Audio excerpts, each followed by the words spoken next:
Bueno, queremos en esta mañana continuar con la serie enfrentando los desafíos o los retos del siglo XXI. En esta mañana nos ocuparemos de un tema, enfrentando la tentación de vengarnos, que ciertamente ha estado arrastrando a la humanidad desde sus mismos comienzos, desde que entró el pecado. Pero en estos tiempos que la Biblia advierte serían tiempos peligrosos, lo vemos intensificarse una y otra vez. Prácticamente todos los días estamos escuchando de actos violentos donde alguien se arma hasta los dientes y masacra a otros, y todo por venganza. De hecho, la venganza potencia el crimen y está asociada, según distintos estudios, con hasta el 20% de los homicidios que se cometen y el 60% de los tiroteos en las escuelas. La venganza. Ahora, los cristianos ciertamente no estamos tentados a hacer eso cuando alguien nos ha hecho mal. Los cristianos somos más sutiles, o para nosotros el deseo de venganza es una tentación mucho más sutil. Pero la Biblia nos alerta al respecto en Romanos, en el capítulo 12, verso 19, no os venguéis vosotros mismos, amados míos, sino dejad lugar a la ira de Dios, porque escrito está, mía es la venganza, yo pagaré, dice el Señor. O sea, aquí aprendemos que no estamos capacitados nosotros para tomar venganza por nuestras manos.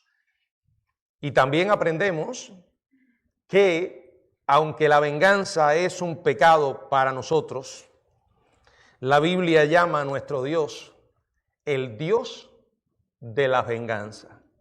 Y aquí Él dice que suya es la venganza. Primero advierto contra el error de querer mirar al Dios que se venga con nuestros simplemente ojos humanos. Porque la venganza de Dios está libre totalmente de todo pecado. No es una reacción para hacernos daño. Simplemente es la venganza o la respuesta de Dios al mal. Él es el vengador, no nosotros. No nos toca. Por eso hemos elegido este tema. Y para reflexionar en él nos estaremos apoyando en primer libro de Samuel, capítulo 24. Vamos a orar. Padre, gracias por esta mañana. Gracias por la bendición de poder usar este lugar para traer tu palabra.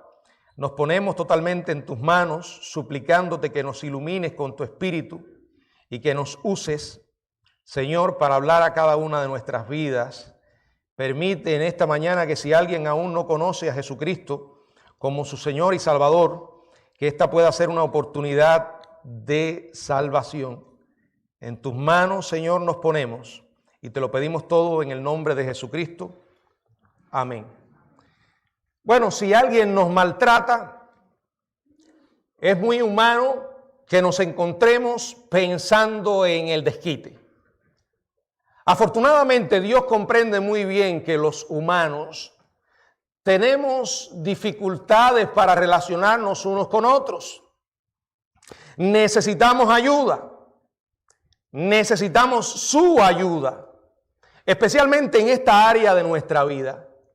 Por eso la Biblia nos dice que si se comete un mal contra nosotros o contra alguien en nuestra vida, sin importar de quién venga, sin importar cuán serio sea o dañino, la venganza, escúchelo bien, la venganza jamás será una opción. Nunca estaremos calificados ni en condiciones para ejercer el derecho de infligir por nosotros mismos el castigo a la ofensa. Aquí dice en Romanos, el inspirado apóstol Pablo, no os venguéis vosotros mismos, amados míos, sino dejad lugar a la ira de Dios. En otras palabras, Dios dice, si hay alguien a quien culpar que te ha hecho mal, no es tu responsabilidad, es la mía. Descansa en mí y tú enfócate en obedecerme. En este tema estaremos reflexionando y, como dije, para eso nos estaremos apoyando en el primer libro de Samuel, capítulo 24, los versos del 1 al 7. Quiero invitarles a que juntos analicemos el contexto en el que se produce la historia que nos va a servir de base para esta exposición. Podemos decir que Dios estaba preparando a David para el trono de Israel. Pero David no lo sabía.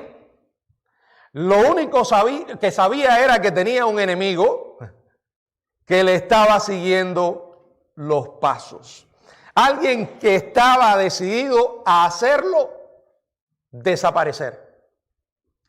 Y no solo Saúl, sino todo el ejército de Israel estaba comprometido en darle muerte a David. En el primer libro de Samuel, en el capítulo 23, verso 8, dice, y convocó Saúl a todo el pueblo a la batalla para descender a Keila y poner sitio a David y a sus hombres. O sea, había un definido objetivo, un claro propósito de asesinar a David. Saúl iba en serio. Y en esto recibe la noticia de que los filisteos habían atacado el país. Por lo tanto, interrumpe su persecución y decide regresar a ocuparse del problema con los filisteos. En el mismo capítulo 23, verso 29, dice la palabra del Señor, entonces David subió de allí y habitó, Primera de Samuel 23:8, disculpen. Primera de Samuel 23:8. Y convocó Saúl a todo el pueblo a la batalla para descender a Keila y poner sitio a David.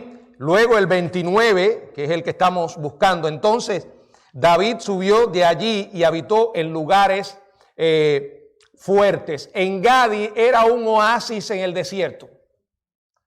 Y como tal, estaba lleno de manantiales de agua. Un lugar perfecto para esconderse. Aguas dulces, cascada, una vegetación abundante, innumerables cuevas. En-Gadi era un lugar perfecto para esconderse. Como dije, ofrecía agua, protección y un punto de observación donde uno podía divisar a varios kilómetros a la redonda y protegerse si el enemigo se aproximaba. Además, sus cuevas eran ideales para camuflar su presencia. Y aquí encontramos pues a David, seguro y salvo, con abundancia de agua. Saúl se había regresado a resolver un problema con los filisteos. Cuando termina la confrontación con ellos, regresa. El hombre estaba empecinado. Tenía ahí en el disco duro de su mente grabado: David, tengo que matarlo. Salió de aquello y vuelve el hombre a lo mismo. Se vuelve a lanzar a la persecución de aquel por quien su corazón estaba ardiendo por el odio. Varias cosas vemos acá. Primero, una situación única, muy peculiar. Vamos a ver en el verso 24, en el capítulo 24, ahora los versos del 1 al 4. Cuando Saúl volvió de perseguir a los filisteos, le dieron aviso diciendo: he aquí, David está en el desierto de En-Gadi.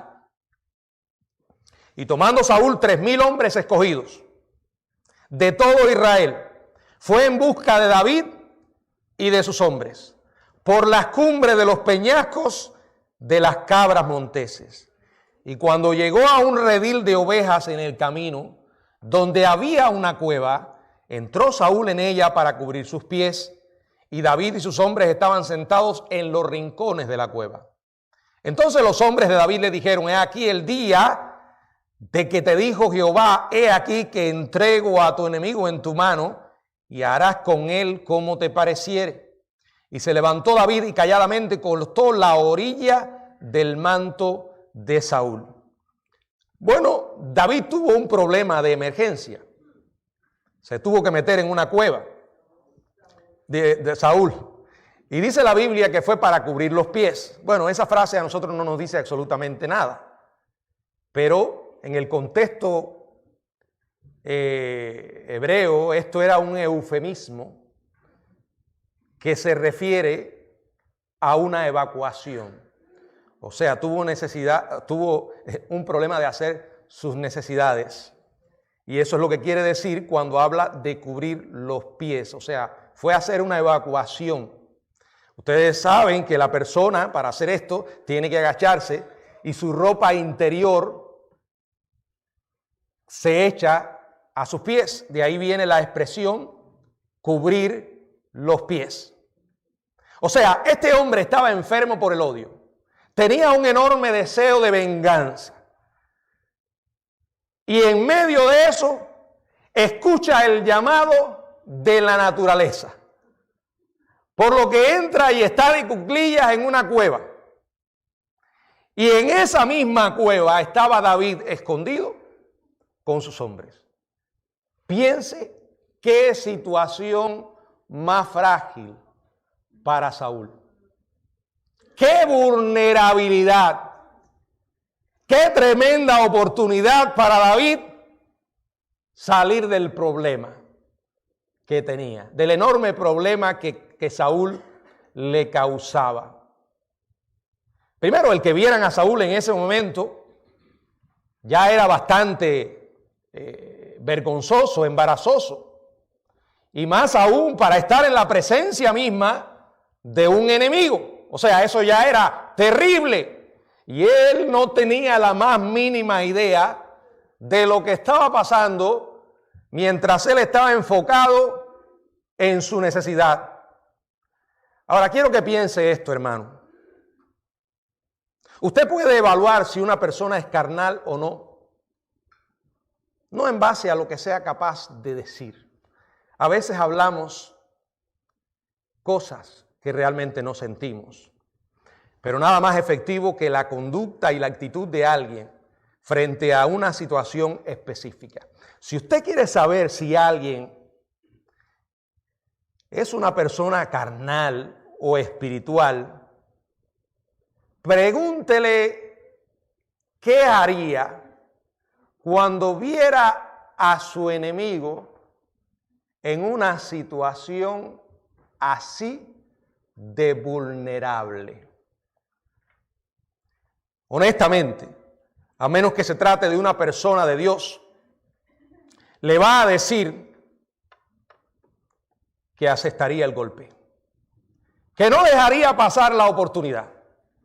Y si es de aquellos que les encanta espiritualizar todas las situaciones, dirían: oh Señor, gracias por ponérmelo en esta situación. Una manera de racionalizar su pecado, su odio y hacer lo que quiere hacer y no lo que Dios quiere que haga. Eso fue precisamente lo que hicieron los hombres de David. Le dijeron al rey, al futuro rey: David, esta es tu oportunidad. Ahí está. Y mira lo que está haciendo. No va a tener ni tiempo para responder. Un solo golpe y le podemos arrancar la cabeza. Ahí está. Es tu oportunidad. Jehová te lo entregó. Acuérdense que estos hombres estaban entrenados para pelear. Ellos sabían lo que era matar. Ellos sabían lo que era aprovechar una oportunidad para ganar sobre o vencer sobre el enemigo. Así que le dijeron, es todo tuyo, David. Aprovecha. Ahora veamos una tentación muy sutil. Quiero leer de nuevo el verso 4. Miren lo que dice. Entonces los hombres de David le dijeron, he aquí el día de que te dijo Jehová. He aquí que entrego a tu enemigo en tu mano y harás con él como te pareciere. Y se levantó David calladamente, cortó la orilla del manto de Saúl. Traten de imaginarse la escena, ¿verdad? Saúl ocupado en lo suyo.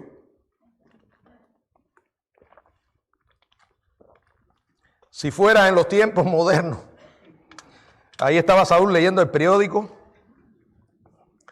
o mirando el teléfono, mientras su vida corría un enorme peligro. Mirando hacia afuera de la cueva estaba, y David se coloca detrás de él y con un movimiento muy sigiloso se acerca, no para matarlo, no para herirlo, no para darle un golpe letal. Lo que hace simplemente es cortarle un pedazo del manto. Ahora, no pierda los detalles, le cortó un pedazo del manto. Para cortar un pedazo del manto en esa situación, sin que se diera cuenta, lo que usó tenía que estar afilado.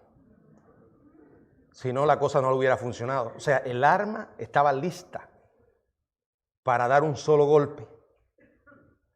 Pero este hombre, a pesar de lo que hizo, y a pesar de que estaba perdonándole la vida a su peor enemigo, en lugar de sentir satisfacción perversa o de gloriarse por lo que había hecho, este hombre se siente mal. Por eso admiro a David. Dice la Biblia que su corazón se turbó. Se turbó. Allí en el verso 5, después de esto, se turbó el corazón de David, porque había cortado la orilla del manto de Saúl. ¿Qué quiere decir que se turbó? Que la conciencia comenzó a molestarle. ¿Por qué? Él pudo realmente haberle matado. Humanamente tenía todas las razones. Tenía la oportunidad perfecta, el motivo perfecto. Además, él lo que estaba haciendo era defenderse. Pero no lo hizo. Solo corta un pedazo de su manto. ¿A quién realmente le importa un pedazo de tela? Además, ¿quién iba a notarlo? Si después David veía que le faltaba un pedazo de tela, Saúl podría haber dicho, a lo mejor se me enredó en una planta, en algo en el desierto y se desgarró. ¿Quién iba a notarlo? Pero así es como trabaja la mente. Cuando decidimos racionalizar las cosas, es justificar lo injustificable. Y miren, cuando alguien toma este camino, absolutamente nada. No habrá palabra que podamos decir para que esa persona cambie de actitud. Seguirá por ahí. Y ahí es como se cede a la tentación. Seré claro, hermano, no hay un paso pequeño en el camino a la tentación o en la senda a la venganza. Aún un pequeño paso en esa dirección es una dirección equivocada. Sobre todo porque sabemos lo que dice la Biblia y lo dice clarito, clarito. David había cortado parte de la ropa del rey y comienza a experimentar un justificado sentimiento de culpa. Cuando usted y yo queremos realmente caminar con Dios, queremos hacerlo bien en todos los detalles. No hay dualidad, no hay áreas escondidas. No hay tal cosa como que Dios es Señor de esta área, pero de aquella no. Sí, Señor, tú puedes ser Señor de mi vida cuando estoy en la iglesia, pero cuando alguien me hace daño, No esperes que te entregue esa situación. Yo te puedo ahorrar el trabajo. David dijo, lo que hice no estuvo bien. Se sentía preocupado. Verso 6, y dijo a sus hombres, Jehová me guarde de hacer tal cosa contra mi Señor, el ungido de Jehová, que yo extienda mi mano contra él, porque él es el ungido de Jehová. En el ejército suelen enseñar lo siguiente: saludar a los altos oficiales. Y cuando lo hacen es porque no están saludando al hombre, sino al rango. Y eso es lo que David está diciendo. Saúl es el rey ungido. No importa lo injusto que haya sido conmigo, no tengo ningún derecho a hacerle daño. Yo he leído esta historia muchas veces. Y a veces me surgía la pregunta, bueno, ¿y qué esperaba David? ¿Qué estaba esperando para quitarse ese problema? Estaba esperando en Dios. Él quería que fuera Dios quien le quitara el problema, no él. La segunda cosa que hace David es enunciar un principio justo. Si yo les pregunto, los que conocemos la historia, la hemos leído, ¿estaba Saúl mal? Sí. ¿Estaba equivocado? Por supuesto que sí. ¿Era responsabilidad de David hacer justicia por su cuenta? No. Era una responsabilidad de Dios. Y él lo entiende de esa manera. Se dio cuenta de que aún con ese acto, que parecía más bien una burla, había estado actuando en la carne. En el primer libro de Samuel, capítulo 24, verso 7, dice: así reprimió David a sus hombres con palabras, y no les permitió que se levantasen contra Saúl. Y Saúl, saliendo de la cueva, siguió su camino. David hizo lo correcto y logró que el grupo lo apoyara. Es probable que ellos estuvieran resistiéndose, pero le respetaban.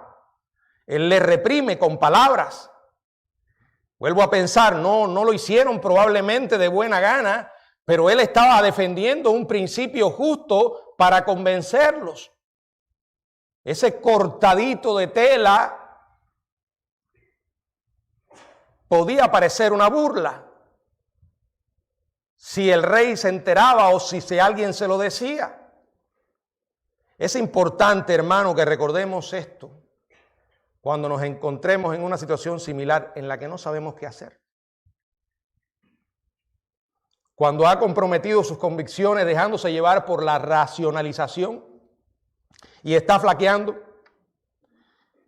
y quieres hacerlo y buscas la manera de justificar para hacerlo y Dios te vuelve a decir, no debes hacerlo. Regresa a donde debes estar. Bien, pero ¿qué van a pensar ellos? ¿Quién sabe a quiénes podría convencer si anduviera con Dios? Mire, pocas cosas son más contagiosas que un estilo de vida piadoso. Y cuando hablo de un estilo de vida piadoso, es una vida auténticamente espiritual. No es ser un mojigato. No es andar sermoneando, es una vida de integridad, sin hipocresía, como Dios manda.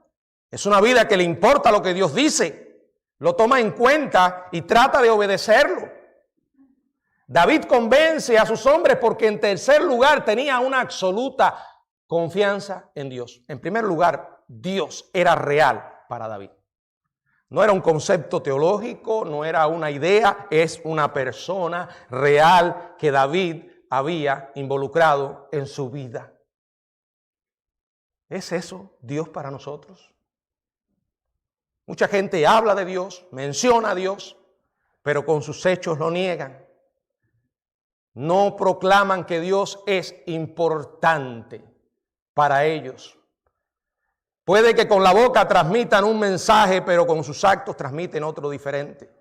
Y como Dios era real en la vida de David, él sabía que Dios veía todo. Y que Dios estaba perfectamente enterado de lo que estaba pasando. Y sabía además por Deuteronomio 32:35 lo que Dios había dicho. Mía es la venganza, yo pagaré. Y entonces él dijo, yo voy a confiar en esto. Observen lo que hizo luego.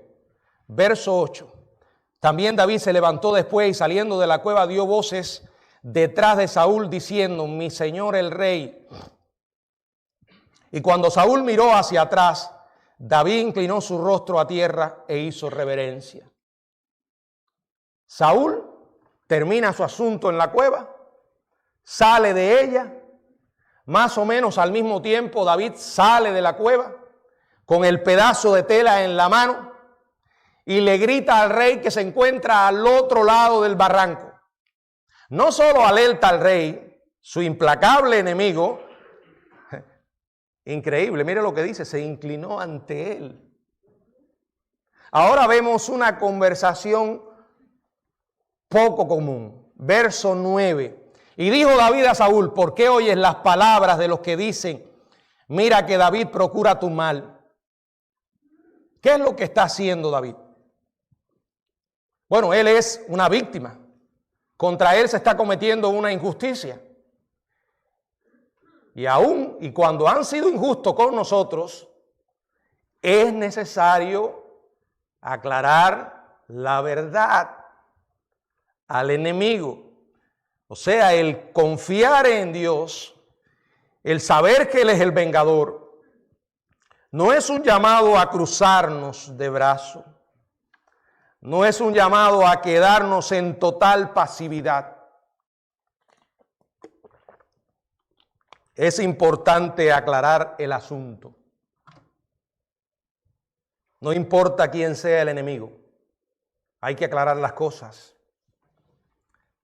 A veces nos vamos al otro extremo y decimos, dejemos las cosas así, todo va a salir bien. Pero David no lo dejó así, sino que dijo, Rey Saúl, estás escuchando malos consejos. Hay gente que te está contando mentiras acerca de mí. ¿Por qué haces eso? ¿Por qué le prestas tu oído a esa gente? Continuamos leyendo. Verso 10, he aquí, han visto hoy tus ojos cómo Jehová te ha puesto hoy en mis manos en la cueva. Y me dijeron que te matase, pero te perdoné. Porque dije, no extenderé mi mano contra mi Señor, porque Él es el ungido de Jehová. Y mira, Padre mío, mira la orilla de tu manto en mi mano, porque yo corté la orilla de tu manto y no te maté. Conoce pues y ve que no hay mal ni traición en mi mano, ni he pecado contra ti. Sin embargo, tú andas a casa de mi vida para quitármela. Juzgue Jehová entre tú y yo, véngueme de ti Jehová, pero mi mano no será contra ti. ¿Qué era lo que le estaba diciendo? Pude haberte quitado la vida, Saúl. Tuve la oportunidad, pero no lo hice. Aquí está la prueba. Cuando estabas más vulnerable, no te maté. Voy a dejar que Dios sea quien juzgue entre tú y yo. Mire la respuesta de Saúl. Verso 16 al 19. Y aconteció que cuando David acabó de decirle estas palabras a Saúl, Saúl dijo, ¿no es esta la voz tuya, hijo mío David? Y alzó Saúl su voz y lloró. Y dijo a David, más justo eres tú que yo, que me has pagado con bien, habiéndote yo pagado con mal. Tú has mostrado hoy que has hecho conmigo bien, pues no me has dado muerte, habiéndome entregado Jehová en tu mano. Porque ¿quién hallará a su enemigo y lo dejará ir sano y salvo? Jehová te pague con bien por lo que en este día has hecho conmigo. Qué ejemplo tan claro, tan vivo del proverbio que dice, cuando los caminos del hombre son agradables a Jehová, aún a sus enemigos hace estar en paz con él. Ahora, seamos realistas. Yo quisiera prometerle que cuando usted hace lo correcto, su enemigo va a venir de manera inmediata reconociendo su error. Quisiera prometerle también que vendrá arrepentido y que te va a ver con otros ojos, pero no te puedo hacer esa promesa. Tú tienes la responsabilidad de decirle la verdad a una persona, pero no puedes hacerle cambiar de opinión. Eso es asunto de Dios. Es más, es probable que pase toda su vida creyendo una mentira acerca de ti. Pero en tu corazón vas a tener la satisfacción de haber actuado correctamente, de haber obrado justamente. Tu conciencia estará limpia. Y créanme, nada mejor que una conciencia limpia. Esa conciencia que en la noche nos permite poner nuestra cabeza sobre la almohada tranquilamente. Saúl le dice, eres mejor que yo, David. Ahora lo entiendo todo. Es más, mire hasta donde llega Saúl. Llega a reconocer que él iba a ser el próximo rey. Verso 20. Y ahora, como yo entiendo que tú has de reinar y que el reino de Israel ha de ser en tu mano firme y estable, le pide un favor a David. Entiendan que en aquellos días, cuando se derrotaba una dinastía, lo que hacía el nuevo gobierno, ¿qué era? Exterminaba a todos los miembros de la familia del anterior monarca. Por eso Saúl le ruega, verso 21 y 22, júrame pues ahora por Jehová que no destruirás mi descendencia después de mí, ni borrarás mi nombre de la casa de mi padre. Entonces David juró a Saúl, y se fue Saúl a su casa, y David y sus hombres subieron al lugar fuerte. Años después, David iba a cumplir su palabra, su promesa. Pero miren, David no era un tonto. David no era un ingenuo. David había escuchado las palabras de Saúl. Pero miren cómo termina la historia. Se fue Saúl a su casa y David siguió con sus hombres. Subieron al lugar fuerte. O sea, David no regresa con Saúl. Él y sus hombres se fueron a la fortaleza. Él conocía muy bien a Saúl y sabía lo que le estaba ocurriendo. Sabía que Saúl tenía una personalidad inestable e hizo bien en tomar medidas. Los que conocemos la historia sabemos que no pasaría mucho tiempo sin que Saúl volviera a perseguir de nuevo a David. Es una historia fascinante. Es una historia con un poder de actualidad grande. Si la exprimimos, saldrá jugo divino. Quiero dejarles varias enseñanzas de esta historia. 3 principios. Primero, puesto que el hombre, y eso nos incluye a todos, estamos corrompidos, esperemos ser maltratados. Recuerde esto, la misma naturaleza que latía en el corazón de Saúl, late en el corazón de los demás. Y eso incluye también el nuestro. Si usted cree otra cosa, vive engañado.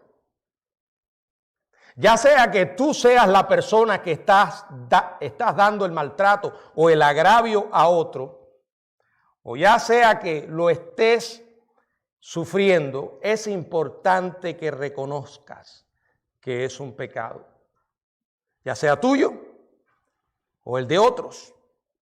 Segundo principio, puesto que el maltrato es inevitable, espera sentir deseos de venganza, sentimientos de venganza. Yo no estoy diciendo que tomes venganza, porque si no, he estado predicando por gusto, sino que preveas que vas a sentir deseos de vengarte. de cobrarte lo que te hicieron.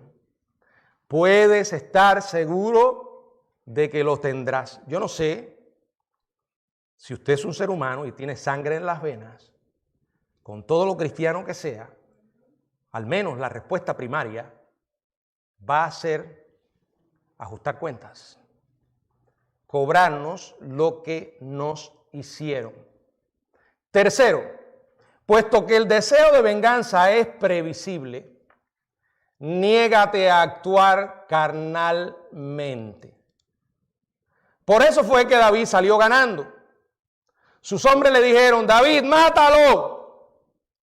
Pero cuando se acercó al rey Saúl, se limitó a cortarle un pedazo del manto en lugar de hundirle el cuchillo en la espalda. Después hizo lo correcto. Amados hermanos, yo no conozco lo que usted está viviendo, pero sé que usted ha caminado por esta senda. A todos nos ha pasado en algún momento u otro. Hay ofensas muy dolorosas y hay heridas difíciles de olvidar. Es más, imposibles de olvidar humanamente. Si estás aquí y estás sintiendo rencor por la forma como alguien te ha tratado y estás esperando esa oportunidad ideal para desquitarte, tienes que pedirle a Dios que te libre de esa esclavitud. Vas a ser dañado tú más que Él. Es como querer tomar veneno y esperar que el otro se muera. Reclama el poder de Dios para perdonar a través de Jesucristo. Ahora, como dije al principio, los cristianos no somos tentados a ir y tomar un rifle y a matar a todo el que encontremos cuando alguien nos ha hecho mal. En nosotros el deseo de vengarnos es una tentación más disfrazada, más sutil. Por ejemplo, tal vez me estás escuchando y ya tu mente ha visualizado un rostro, que nada más de imaginarlo comienza el corazón, disculpen, el estómago, a mover los gases, amargura. Ahí estás. Se te revuelve el pensar en ese rostro.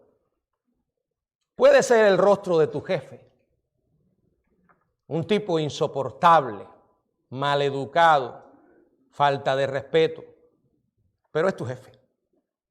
No te cumple, abusa de ti. Puede ser el rostro de un cónyuge, alguien que se marchó de tu casa cuando más falta te hacía. Y por increíble que parezca, puede ser el rostro de un padre o de una madre que te falló. Puede ser el rostro de un amigo. Lo considerabas tu amigo, tu mejor amigo, y decidiste compartirle una información muy íntima. Y ese amigo se volvió en tu contra. La divulgó, y no solo la divulgó, sino que ahora anda diciendo mentiras sobre ti. Nos han maltratado y comenzamos a esperar el momento para desquitarnos. No lo llamamos venganza, no. Sabemos lo que dice la Biblia. Son mis derechos. ¿No es verdad? Yo tengo mis derechos. No voy a permitir que me siga tratando así. O es un desquite justificado. Fulano me ha hecho daño y me voy a desquitar, pero Dios llama esto venganza. Miren lo que dice Romanos, capítulo 12. Romanos 12, ya lo leímos, vuelvo de nuevo. Romanos 12, 18, si es, bueno, este no es específico, es el 19 el que leímos. Si es posible, en cuanto dependa de vosotros, estad en paz con todos los hombres. Bueno, es cierto que a veces ya no depende de uno. Verso 19, no os venguéis vosotros mismos, amados míos, sino dejad lugar a la ira de Dios, porque escrito está, mía es la venganza, yo pagaré, dice el Señor.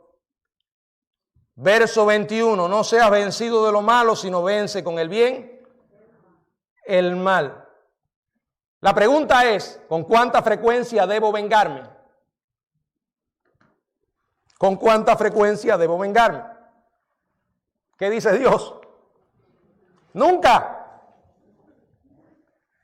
No generalmente, no a veces, no ocasionalmente, ni siquiera una sola vez. No venguéis vosotros mismos. Aquí está dando a entender que hay una venganza, pero no es tuya. Y como no es tuya, es la justicia de Dios. Ahora, yo voy a aclarar esto porque nos encanta irnos a los extremos. Esto no tiene absolutamente nada que ver con la defensa nacional. No estamos hablando de defender lo justo en la arena pública. Los gobiernos a veces tienen que tomar decisiones para defender a su población. Eso no tiene que ver con esto. Tampoco tiene nada que ver absolutamente cuando usted o alguien está en un peligro inminente. Usted tiene que hacer todo lo que tenga que hacer o pueda hacer para defender su vida y la vida de aquellos probablemente que son miembros de su familia. Estamos hablando de ofensas en las relaciones personales que nos causan daños, que pertenecen al pasado, pero seguimos revolviendo la leña para que el fuego no se apague. Decimos, sí, yo lo perdoné o la perdoné, pero si se muere no me pongo triste. O sea, la primera parte la decimos, la segunda la pensamos. Eso no es perdón.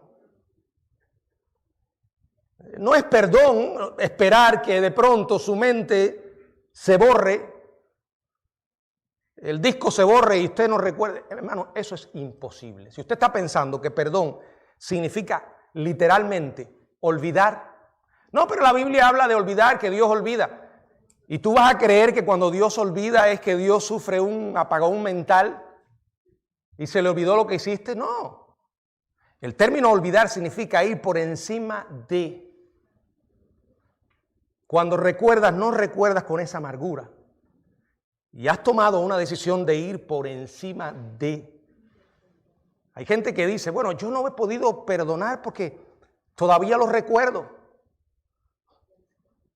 Hermano, no. Eso va a estar allí, pero ya usted no lo va a recordar con rencor. Claro, es posible que olvide si es una ofensa tonta, pero hay ofensas que no espere que se van a borrar de su mente. Tiene que procesarla de una manera distinta y sobre todo pedirle a Dios que se encargue de esa situación. Estamos hablando de ese tipo de ofensas. Dios dice, en cuanto dependa de vosotros, hay que tener paz con todos. En otras palabras, no podemos cambiar a los demás. A veces eso no es posible. Lo único que podemos hacer es manejar nuestro propio comportamiento a través del poder de Dios. Tampoco sea tan tonto de pensar que perdonar quiere decir que las cosas tienen que seguir exactamente igual que antes. Tampoco. Tampoco. Yo he puesto este ejemplo 1000 veces, y lo vuelvo a poner. Imagínense ahora que yo llegue a donde está Eliel y le diga, Eliel, yo sé que tú todavía, espero que pronto no lo estés, pero bueno, todavía estás solterito, tienes un buen trabajo, Eliel, no creo que gastes mucho dinero, necesito que me prestes $1000. Tengo un problema, Eliel, necesito $1000. No, pastor, está bien, yo le voy a prestar $1000. Él no tiene $1000 para prestar, nadie vaya a pensar. Le digo, Eliel, en un mes te pago los $1000. Llega el mes, llegan 2 meses, llegan 3 meses y Eliel me ha apenado, pastor. ¿Usted se acuerda del dinero que le presté? Ah, sí, mi hermano, pero mira, ahora no puedo. No puedo. Es más, lo usé para el diezmo. O sea, voy a justificar lo que hice. Pasa un año, Eliel vuelve otra vez, nada. Es más, nota que ya el pastor no lo saluda. Y dice, bueno, me tendré que ir para otra iglesia porque ahora me he buscado un problema. Presté el dinero, perdí el dinero y perdí el pastor. Imagínense que después de 2 años yo venga donde está Eliel otra vez y le diga, Eliel, necesito me prestes $2,000. ¿Lo haría? ¿Usted lo haría? Vamos a sacar a Eliel del... ¿Usted lo haría? Esto es un ejemplo bien claro de que el perdón no significa que las cosas van a seguir como antes. No. Esas son cosas tontas que quieren algunos cristianos. El perdón es una decisión y a veces hay que aplicarlo a pesar de que no lo sienta. Tampoco puedo decir, yo voy a esperar a sentirlo para hacerlo. Porque si esperas que lo sientas, probablemente no lo hagas. Es una decisión. Lo único que podemos hacer, repito, es manejar nuestro comportamiento. Si hay alguien a quien culpar, dice Dios, déjalo de mi parte. Haz todo lo que puedas por estar en paz. Y eso comienza con el perdón. Ahora, yo sé que oír este sermón aquí, ustedes cómodamente sentados, en una situación calmada, pueden estar pensando, pastor, es que para mí eso no es ningún problema. Yo sé cómo manejarlo. Pero mire, puede que antes que acabe el día, te pase algo. Sufras una ofensa. Y comienzas a esperar carnalmente que la persona esté en una situación vulnerable para darle el golpe. Y a menos que lo dejes en las manos de Dios, no va a ser posible. No estoy diciendo no hagas nada. La oración es hacer algo. Es decirle a Dios cómo me siento. Es decirle a Dios cómo están mis emociones. Él lo sabe, pero Él quiere que se lo digamos. Es decirle, Señor, tengo deseos de hacer esto. Ayúdame a no hacerlo. Creo que el verdadero cristianismo es un cristianismo auténtico. Dios nunca, yo no sé de dónde hemos sacado la idea de que Dios espera que seamos una especie de muralla, de pared fría, sin sentimiento. Tenemos emociones. Él lo sabe. Pero cuando esta tentación tan sutil trate de atraerte, no te dejes vencer. Créeme, nunca lamentarás haber perdonado a quien no lo merecía. Eso fue exactamente lo que Dios hizo por nosotros. Eso es exactamente lo que recordamos en este momento. Eso fue de lo que hablamos el viernes y hemos estado hablando estos últimos viernes, visto en el Evangelio de Marcos. Alguien que fue tratado de una manera con extrema injusticia. Yo, créame, he leído esas historias muchas veces y siempre me hago la misma pregunta. ¿Cómo pudiste, Señor? ¿Cómo pudiste? Porque Él es Dios y tenía todo el poder para con un solo pensamiento haber acabado con todas aquellas personas que le trataron de una manera tan, pero tan injusta, que le maltrataron físicamente, que le hicieron objeto de burlas, que terminaron llevándole a la cruz, burlándose descaradamente de él. ¿De verdad? ¿Cómo no bajaste? Bueno, Señor, ¿cómo no los consumiste en ese momento? Porque voluntariamente puso a un lado sus derechos, sus atributos, para morir por nosotros. Él sabe lo que es sentir esto, aunque sin pecado. Y de Jesús haber respondido de otra manera, no estaríamos hoy aquí. Él es nuestro ejemplo. A Él estamos llamados a imitar. Y cada vez que participamos de estos elementos, el pan y el vino, estamos recordando hasta dónde fue el Hijo de Dios para salvarnos. Lo hizo por ti. Lo hizo por mí. Escúchame bien, tú no eres bueno, yo tampoco. No somos buenos. Lo dice la Biblia. No somos justos. El justo tuvo que venir a morir por los injustos para que Dios entonces nos viera como justos a través de la sangre de Cristo.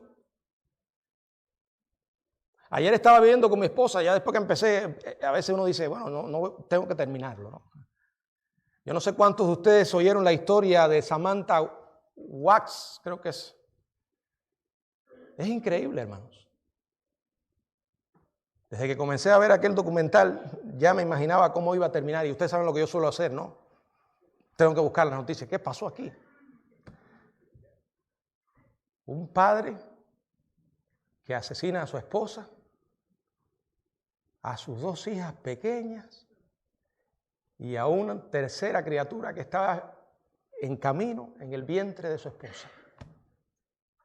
Las asesinó en una noche a todos. Y después, con una desvergüenza tremenda, se aparece a aparentar que no tuvo nada que ver con esos crímenes. Al final terminó confesando ser el asesino de su propia familia. ¿Y saben por qué llegó a hacerlo? Para escapar de la pena de muerte. Yo decía, ¿cómo es posible, de verdad? Todo lo que nosotros podamos imaginar, vaya, la realidad supera la ficción. Si fuiste tan bestia para hacer eso, ahora enfrenta las consecuencias. Pero no, él quiso escapar. Me recuerdo, el juez que estaba guiando el caso y lo condenó, dijo, este es el peor caso. El caso más terrible que he visto en todos los años que llevo en este trabajo. Y después de haber visto miles y miles de actos, nunca he visto, espero que este señor no salga nunca de la cárcel. Tremendo. Y cuando Cristo estaba agonizando en la cruz, vimos el rostro de la maldad. El Santo Hijo de Dios.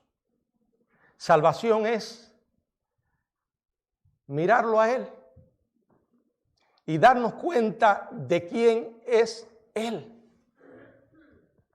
Salvación es mirarnos a nosotros mismos y darnos cuenta de quiénes somos y de lo que somos capaces de hacer cuando le damos rienda suelta a un corazón malvado y perverso. ¿Conoces tú a ese Jesús? Es el único freno que puedes tener para la maldad.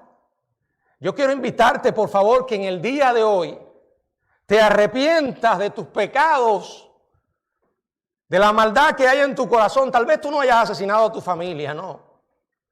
Pero delante de Dios todos los pecados le ofenden. Y el corazón que había en ese loco y homicida de Saúl es el mismo que tenemos nosotros. Solo Dios puede darnos un nuevo corazón. Y Dios permita que el tuyo pueda ser transformado en esta tarde.